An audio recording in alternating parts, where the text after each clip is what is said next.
Bonjour à toutes et à tous, donc Anthony Gélin, président de Geste Conseil. Donc aujourd'hui dans le top 10 du classement des meilleurs CGP. Le classement n'est pas terminé, mais j'espère que ça va durer.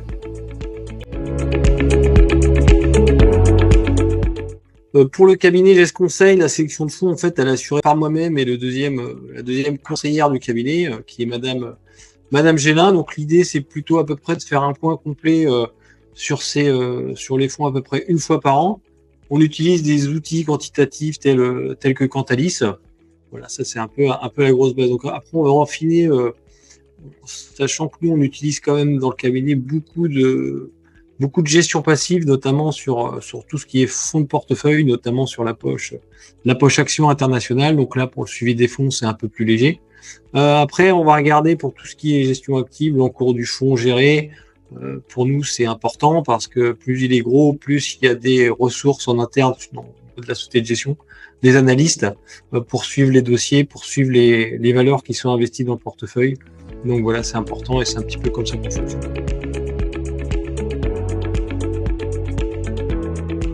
Il y a certains segments sur lesquels la taille du fonds, c'est un peu plus secondaire. Par exemple, sur les secteurs des small cap, on sait que c'est des fonds qui sont beaucoup moins gros que sur des grandes capitalisations. Mais après, les outils quantitatifs qu'on va utiliser, ça va être, pour commencer, déjà la performance du gérant ou du fonds, surperformance, sous-performance. Pourquoi ? Après, on va regarder, on l'a abordé, la taille des fonds et les encours gérés aussi bien sur le fonds que sur l'aspect de gestion. Les ratios tels que le track record, les ratios d'emprise aussi sur les entreprises, même si avec la norme UCITS, ils sont quand même limités.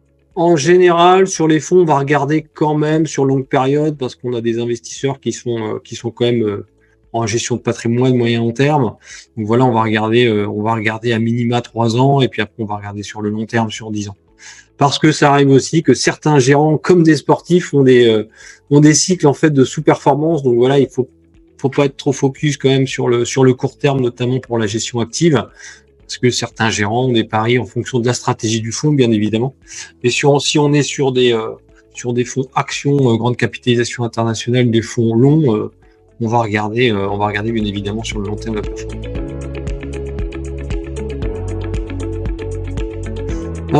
Sur la partie qualitative, nous, on va regarder aussi l'accessibilité des informations qui sont transmises par les sociétés de gestion. Alors l'idée, c'est pas de les appeler tous les 5 minutes parce que ça n'a pas de sens. À partir du moment où l'interface est de bonne qualité, on a accès au reporting mensuel, on a accès au reporting SFDR parce que c'est un gros volet en fait maintenant de notre obligation réglementaire. Ça nous permet, nous, de se tenir relativement bien informés sur la vie des fonds et puis de faire des reportings de qualité. Sur l'approche durable aussi, on va regarder bien évidemment ces éléments-là, parce que même si le fonds a une norme d'investissement durable, bien évidemment ça fluctue au cours de l'année, donc ça nous permet de réajuster les portefeuilles. Ça c'est le premier élément. Après, on va essayer de regarder aussi sur le qualitatif l'historique du gérant, en fait sa capacité à générer de la performance, de quelle façon c'est durable dans le temps, pourquoi. On va aussi regarder des éléments tels que l'accessibilité en fait à la gestion, parce que quelquefois ça nous arrive en fait de demander un entretien avec le gérant en fonction parce qu'il y a eu soit des sous-performances, soit des vues de marché, ça nous intéresse un peu. Donc quelquefois effectivement, cette gestion nous permet d'accéder au gérant et c'est aussi une approche importante. Après tout le volet interlocuteur commercial justement qui organise cette relation, c'est important d'avoir de bons échanges avec les partenaires. Et en dernier aussi, on va regarder le référencement des fonds parce que l'idée, c'est quand même de converger les portefeuilles des clients, qu'on puisse faire des allocations qui soient facilement transposables chez un assureur et c'est un autre. Donc c'est aussi un élément qu'on va regarder. Alors, faut savoir que j'ai une approche long terme. Il faut savoir que la première étape, en fait, c'est comme ça qu'on applique le process sur la construction des portefeuilles, c'est vraiment l'allocation d'actifs stratégiques. Souvent, on en discute avec les clients, je leur explique que je suis pas un trader, je suis pas là pour leur donner des conseils au jour le jour. L'idée, la première étape, les fondamentaux, c'est l'allocation stratégique, parce que ça représente 75% de la performance sur le long terme. Il y a de nombreuses études qui le prouvent. là où la sélection de titres elle peut représenter qu'à peu près 10% de la performance globale. Donc, l'axe fondamental, d'abord, c'est l'allocation d'actifs stratégiques. Une fois qu'elle est définie, on va avoir aussi une approche plutôt macroéconomique. On va regarder la macro pour ajuster les surpondérations, les sous-pondérations, et on va regarder aussi les valorisations des différentes classes d'actifs, poche action, poche obligataire. Ça, c'est un petit peu ma formation initiale. J'ai eu un bon prof, j'ai eu Pierre Bermond pendant ma formation de conseiller en gestion de patrimoine. Donc, il nous a, c'est sa méthode, Enfin, c'est l'apprentissage par lequel je suis passé, et ça permet de maîtriser ces allocations et d'avoir justement un vrai échange avec les clients en fonction de ces éléments-là. Et après, la troisième étape, ça va être la sélection de fonds. Qui représente une partie un peu plus négligeable de la performance du portefeuille, mais quand même, en fonction en fonction de l'allocation d'actifs stratégiques et de nos visions macro et sur la valorisation. Et puis après aussi de la disponibilité, des souhaits du client au niveau de la durabilité. Aujourd'hui, on est clairement dans un contexte de baisse des taux marqués, surtout en Europe, parce que les chiffres d'inflation ont tendance vraiment à se réduire drastiquement plus en Europe qu'aux États-Unis. Donc on a vraiment aujourd'hui une surpondération, enfin ça fait quasiment un an qu'on est là-dessus, une surpondération clairement sur la classe d'actifs obligataires, que ce soit sur des fonds evergreen ou des fonds datés, plutôt des fonds evergreen. L'idée c'est quand même d'embarquer beaucoup de sensibilité aujourd'hui, surtout sur de l'investissement obligataire investment grade ou des obligations gouvernementales. Pourquoi ? Parce qu'on a des primes de risque en fait qui sont relativement contractées. Donc voilà, mais ça c'est vraiment en fait ce qui a changé depuis à peu près 1 an et demi, 2 ans, c'est vraiment le retour de l'obligataire sur les portefeuilles. C'est le moment sur cette classe d'actifs-là. Après, on verra dans les prochains mois comment va évoluer justement la politique monétaire. Mais voilà, donc c'est vraiment l'obligataire qui fait son retour, bien évidemment pondéré en fonction du portefeuille du client. Après, sur la thématique action, on est plutôt sous-pondéré sur les US. Pourquoi ? Parce que il y a de fortes valorisations quand même sur les indices globaux US. Mais l'idée, c'est quand même d'être présent, bien évidemment, parce que aux États-Unis, il y a beaucoup d'investissements, il y a des capex, il y a la tech, et louper en fait, ne pas être investi sur les US, à mon avis, c'est une erreur.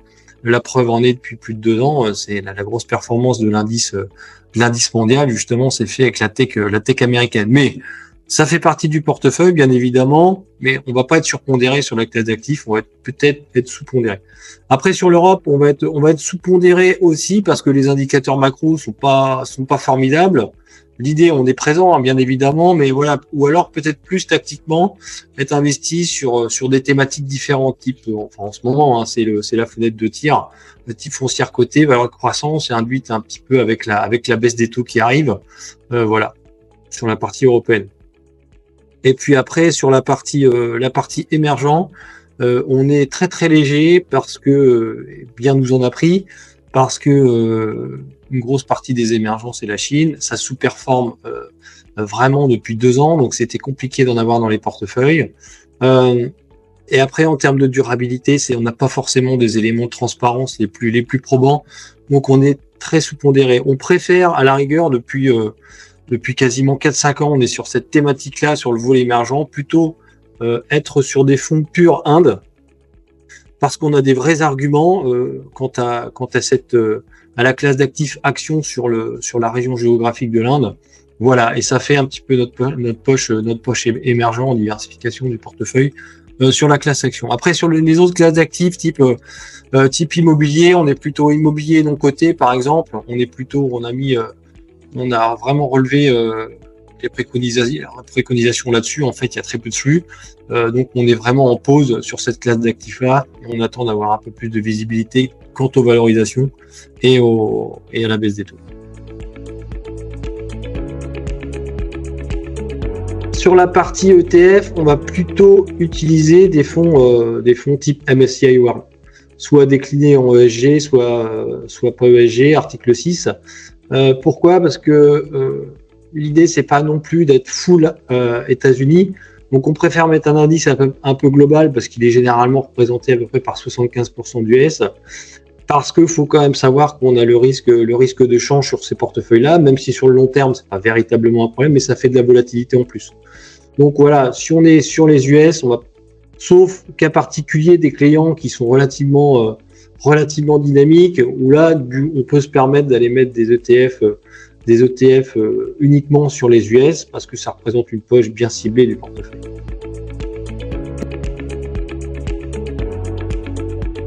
Alors, dans l'obligataire, je suis plutôt en fait aujourd'hui, parce que c'est le contexte, enfin on est à peu près depuis plus d'1 an sur ce sujet-là, c'est les fonds qui embarquent de la duration, de la sensibilité dans les portefeuilles.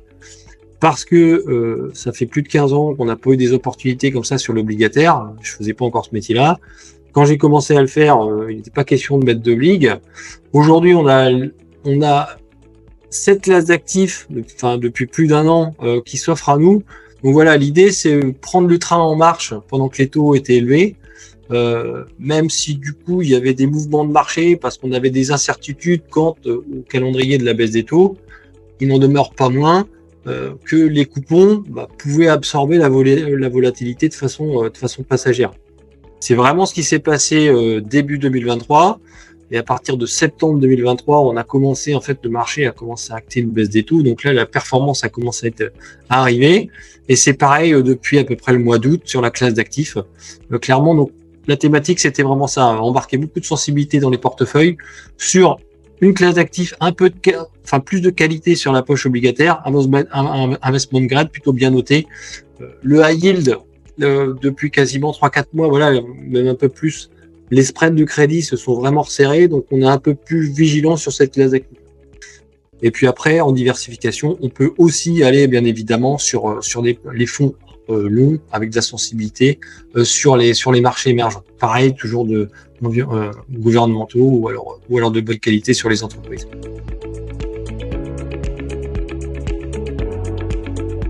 Alors sur les classes d'actifs, oui, on le découvre en fait avec le profil du client. Ça vient au fil de l'eau quand on fait la découverte du client. Les profils sont relativement stables dans le temps. J'ai beaucoup de jeunes en fait dans le cabinet en clientèle. On a, oui, effectivement certaines demandes, mais sur les classes d'actifs, ça reste assez général en fait. On a un profil de risque, après on détermine le portefeuille. On ajuste sur certaines classes d'actifs. Ouais, est-ce que c'est plutôt les US, est-ce que c'est mondial, est-ce que c'est global? Est-ce que du coup les small caps c'est quelque chose qui vous parle? Bien évidemment en fonction des valeurs et notre vue de marché aussi. Mais les demandes qui émanent plus des clients viennent et arrivent beaucoup plus en ce moment, enfin depuis que les critères de durabilité SFDR en fait sont obligatoires dans le profilage du client. Et là on a des demandes qui sont vraiment concrètes pour le client. Pourquoi? Parce qu'une classe d'actifs pour quelqu'un qui n'est pas de la finance, c'est bien évidemment on l'accompagne dans la construction de son portefeuille, mais ça parle pas beaucoup. Ça parle moins. Enfin, c'est un retour, hein, une observation que le volet durabilité, qui là du coup est plus parlant pour le client final. Alors si le client a une forte appétence en fait sur la durabilité, il va souhaiter aller sur des fonds à impact, donc des fonds classés article 9. Donc là, on va construire une allocation vraiment typée environnementale avec de l'impact, et on va expliquer en fait comment fonctionnent les fonds. Où les fonds sont fléchés. Donc on va retrouver la classe d'actifs actions. C'est relativement l'offre commence à se garnir, donc ça c'est bien. On va retrouver aussi sur le marché obligataire sur lesquels on peut les emmener aujourd'hui, notamment la notion de green bond, qui est selon moi une des catégorisations les plus vertueuses parce que on est sur l'obligataire, on est sur du crédit, on va financer en fait des projets durables.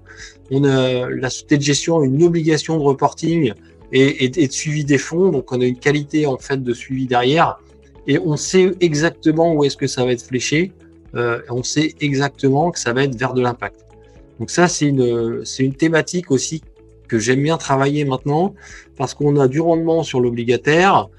On a des questions de durabilité pour les clients avec une demande pour l'impact.